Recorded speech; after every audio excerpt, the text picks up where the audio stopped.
intelligence pour que nous comprenions ton message évangélique. Inspire-nous aussi la crainte de tes saints commandements afin que nous menions une vie spirituelle ayant foulé aux pieds tout désir charnel, ne pensant et n'agissant qu'à la seule fin de te plaire, car tu es l'illumination de nos âmes et de nos corps au Christ Dieu. Et nous te commandons avec ton Père éternel et ton Esprit très saint, nous les vivifions, maintenant et toujours que dans les siècles des siècles. Amen. Que Dieu, par l'intercession du saint et glorieux apôtre évangéliste Marc, m'accorde d'annoncer la bonne nouvelle avec force pour l'accomplissement de l'évangile de son Fils bien-aimé, notre Seigneur Jésus-Christ. Ô Dieu, sois ma propice et pitié de moi pécheur. Ô Dieu, sois ma propice et pitié de moi pécheur. Ô Dieu, sois ma propice et pitié de moi pécheur. Sagesse debout, écoutons le saint évangile, paix à tous. Et avec ton esprit.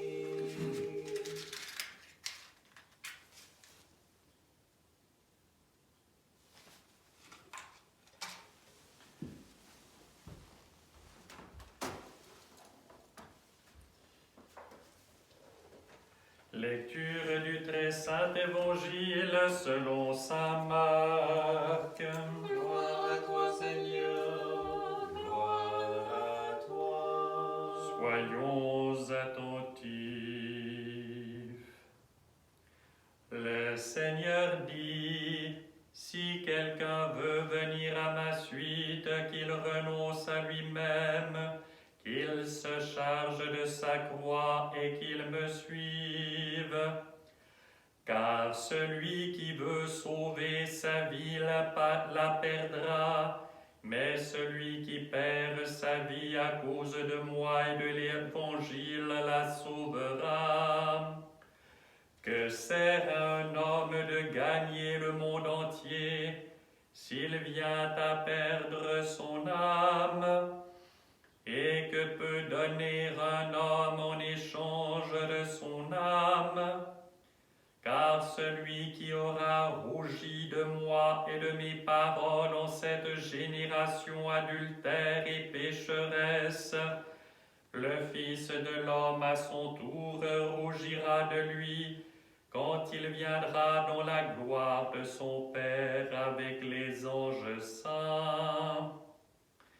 Il leur dit encore, en vérité je vous le dis, il en est d'ici présents qui ne goûteront pas la mort avant d'avoir vu le royaume de Dieu venir avec puissance.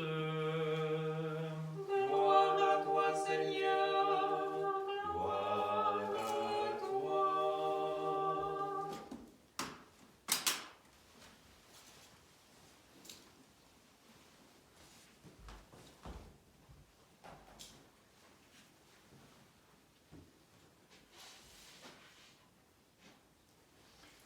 Au nom du Père et du Fils et du Saint-Esprit, ainsi soit-il. Chers frères et sœurs,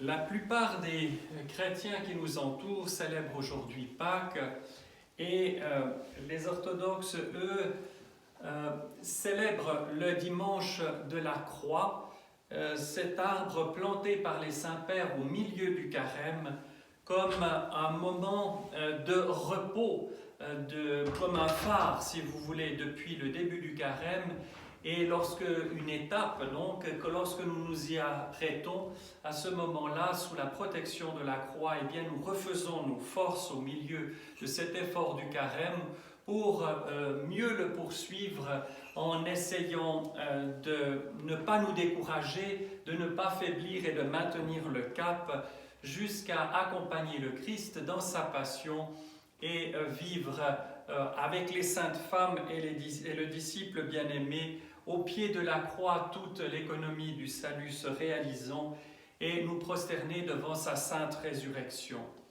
Et donc nous pourrions voir comme une tension entre ce déjà et ce pas encore, certains chrétiens fêtant Pâques aujourd'hui et nous autres pas encore avec la croix. Mais si on regarde d'un peu plus près, nous verrons quelque chose, une grande leçon à en tirer. De toutes les situations de la vie courante, nous pouvons tirer des leçons, et aujourd'hui en particulier. Il n'y a pas de résurrection sans passer par la croix, et il n'y a pas de croix seule qui serait comme à remplacer la résurrection. Pour arriver à la gloire, il faut passer par le suprême abaissement. Et nous venons d'entendre la péricope de l'Évangile selon saint Marc,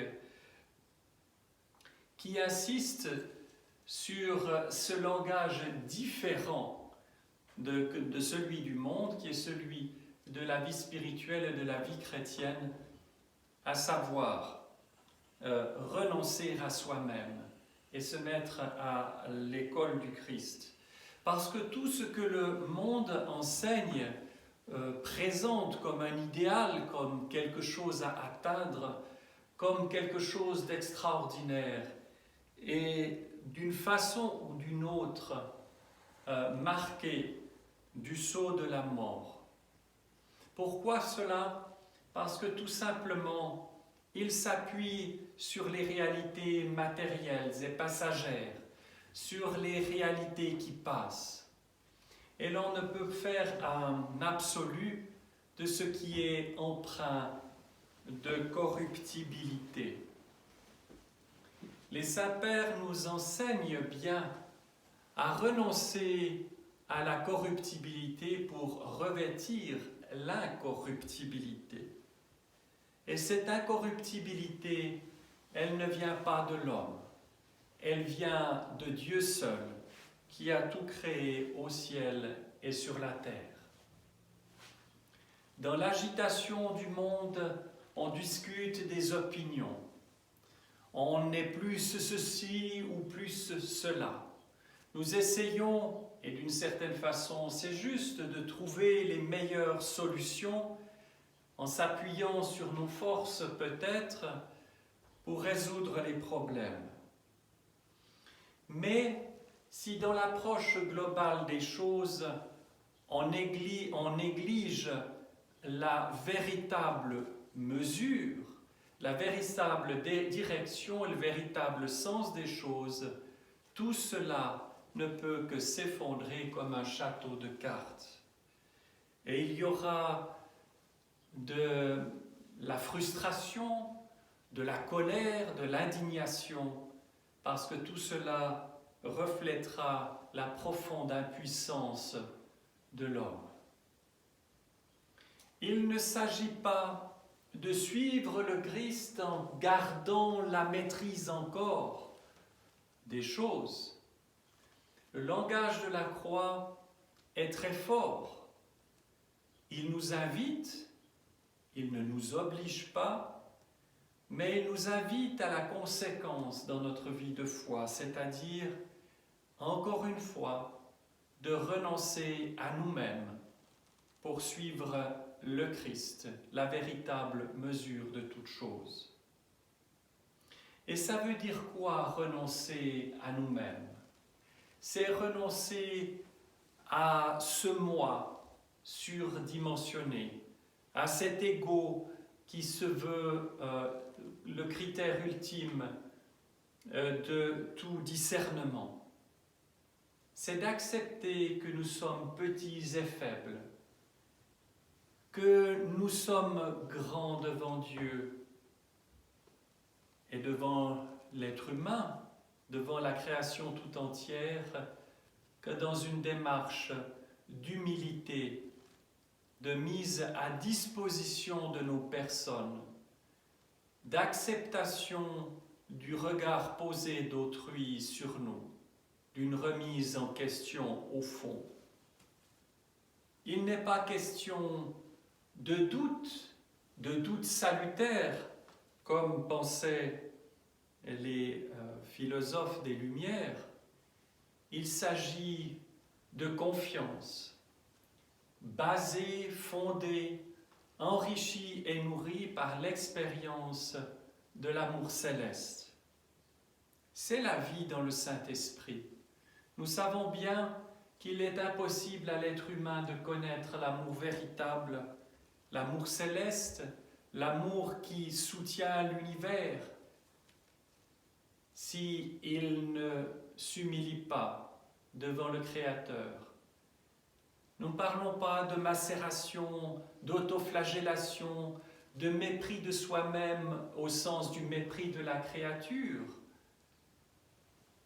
mais d'une mise en perspective. Et nous devons être attentifs à la réalité du sacrifice de la croix.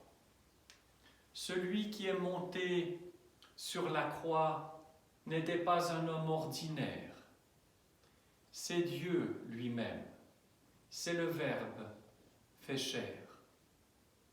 Nous allons mercredi célébrer l'Annonciation, qui est une grande fête, fête qui est placée 9 mois avant la nativité du Christ.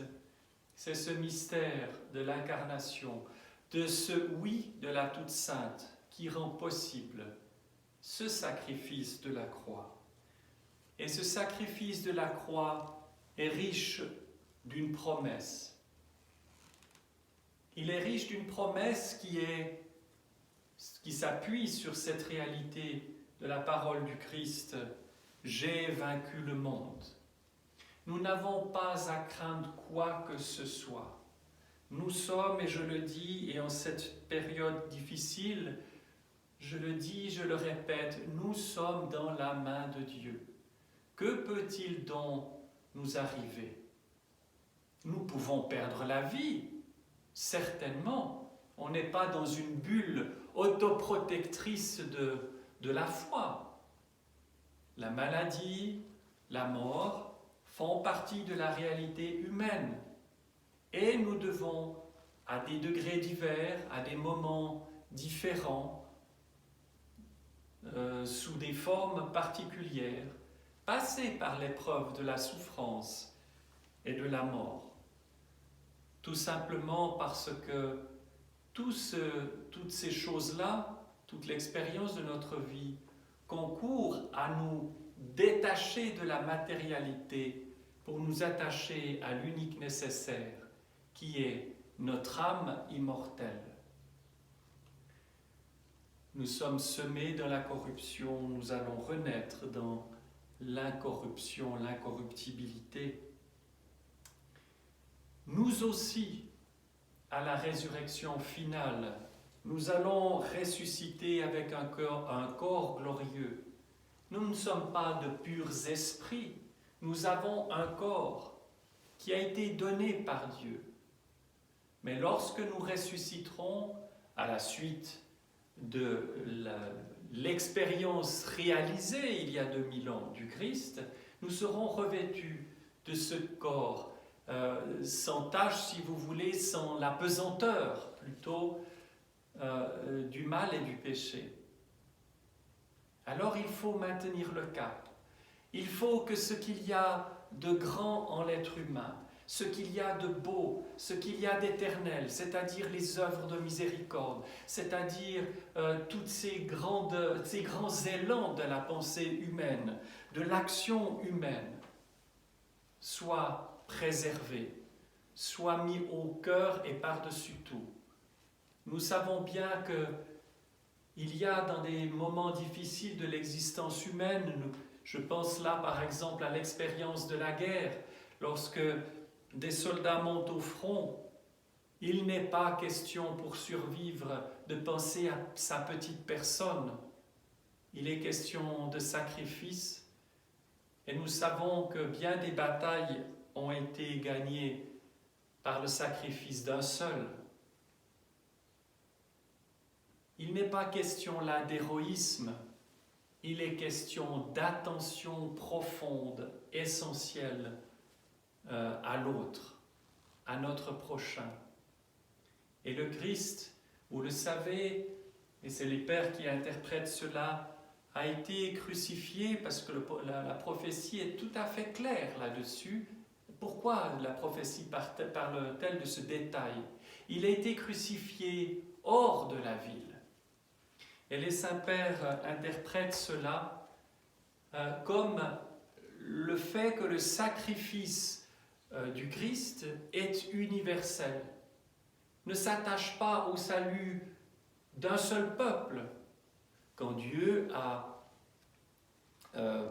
prescrit la construction du temple et l'offrande des sacrifices, c'était pour le salut d'un peuple en particulier, parce que le reste de l'humanité était plongé dans les ténèbres de l'idolâtrie. Il fallait préparer ce moment de l'incarnation, préparer ce sacrifice qui dépasse tout, qui est le sacrifice du Christ en croix. Et il a été élevé, il n'a pas été assassiné, tué dans une obscure cave. Il a été élevé pour le sacrifice. Ainsi, il a touché le ciel et son sang a touché la terre.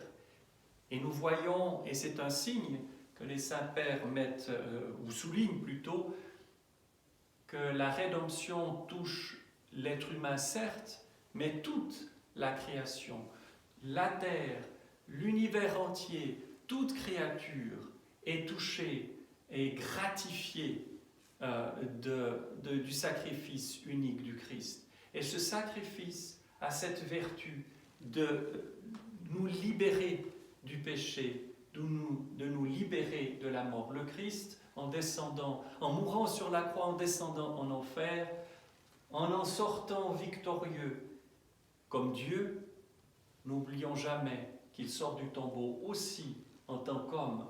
Le Christ est vrai Dieu et vrai homme.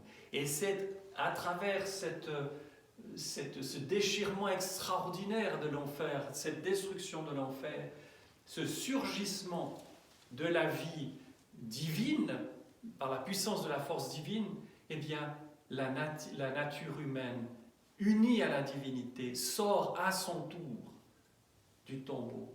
Et voilà ce que nous donne la foi. Librement, nous pouvons croire ou rejeter. Mais celui qui croit, il sait qu'il est emporté avec le Christ hors du tombeau. Alors, chers frères et sœurs, nous savons maintenant que la croix n'est plus un signe de mort, un signe qui génère l'effroi dans le cœur de l'homme. Non, c'est un signe de joie et de victoire. Nous avons exposé la croix sur le pupitre ici. Nous la vénérons avec amour et reconnaissance, pas en matérialiste, mais parce que nous vénérons, adorons le Christ, Dieu, qui a étendu ses bras sur elle et qui a fait couler son sang pour nous sauver, pour sauver l'humanité tout entière.